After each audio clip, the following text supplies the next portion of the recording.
బలరాముడి తర్వాత సుభద్ర, తర్వాత జగన్నాథుడు. ఇది రథయాత్ర జరిగేటువంటి పూరిలో మార్గం, విశాలమైన రథయాత్ర మార్గం. చూడండి, భక్తజన సందోహం, ఆనందంగా, ఉల్లాసంగా, ఉత్సాహంగా. జగన్నాథుడు రాక కోసం యువకులు, వృద్ధులు, స్త్రీలు, పిల్లలు అందరూ ఆసక్తిగా ఆనందంగా ఎదురు చూస్తున్నారు. వేల సంవత్సరాలుగా ఎవరు పిలవకుండానే వస్తున్నారు. ఇదే జగన్నాథుడు ఉన్నాడు అనడానికి రుజువు. కాబట్టి జగన్నాథ్ బలదేవ్ సుభద్ర మహారాణికి, స్వామికి, మహోత్సవ్కి, భక్తవృందకి జై జగన్నాథ్, జై జగన్నాథ్, జై జగన్నాథ్, జై బలదేవ్, జై సుభద్ర, జై సుదర్శన్, జై సుదర్శన్, జై సుదర్శన్. ఇలా ఉత్సాహంగా, ఉల్లాసంగా భక్తి యుక్త మార్గంలో మనం శక్తిని పొందుతూ ఇలా ముందుకెళ్తూ ఉండాలి. రథ చక్రాలు వస్తున్నాయి, వస్తున్నాయి, వస్తున్నాయి, వస్తున్నాయి. జగన్నాథ రథ చక్రాలు వస్తున్నాయి. ఈ రథాలు మీకు తెలుసా? నంది ఘోష్ అంటారు.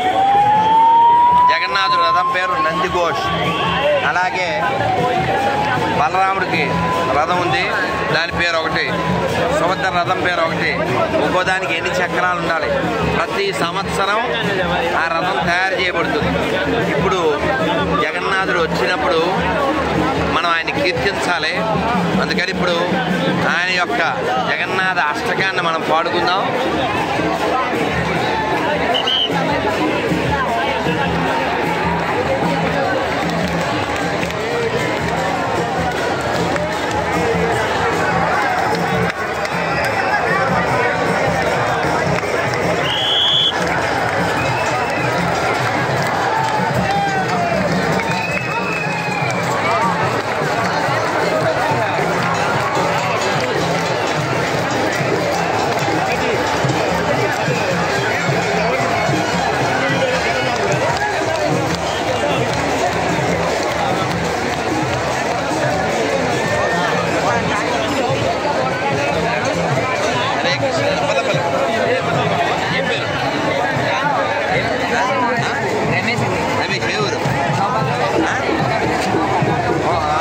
వచ్చారు, మొన్న 22 వచ్చారు.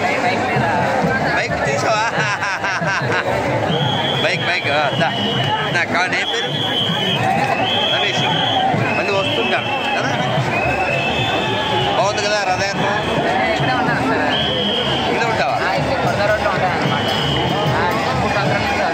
భాగ్యం, భాగ్యం కదా. మన కళ్ళు ఉన్నందుకు, కాళ్ళు ఉన్నందుకు. జై జగన్నాథ్, జై జగన్నాథ్, జై బలదేవ్, జై సుభద్ర.